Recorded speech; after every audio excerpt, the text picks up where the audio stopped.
बेलेवाडी काळम्मा येथे 75 लाखात भावेश्वरी देवी मंदिराचा जीर्णोद्धार, वास्तुशांती व कलशारोहण सोहळा उत्साहात पार पडला।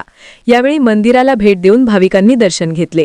यावेळी बोलताना मंत्री हसन मुश्रीफ यांनी सांगितले की जरी आपण कागलमध्ये राहत असलो तरी सरसेनापती संताजी घोरपडे साखर कारखान्यामुळे ही आपली कर्मभूमी आहे।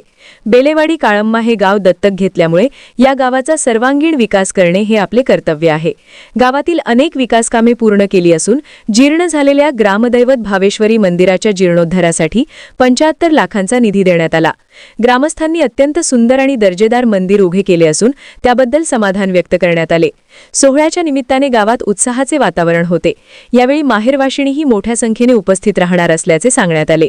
यावेळी देवस्थान उपसमितीचे अध्यक्ष हरी पाटील यांच्यासह अनेक मान्यवर, सदस्य व ग्रामस्थ मोठ्या संख्येने उपस्थित होते।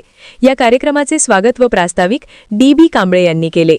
वसुंधरा शक्ती न्यूजसाठी पत्रकार विजय तोडकर। चॅनलला सबस्क्राइब करा आणि परिसरातील ताज्या घडामोडी सर्वात आधी बघण्यासाठी बेल आयकॉन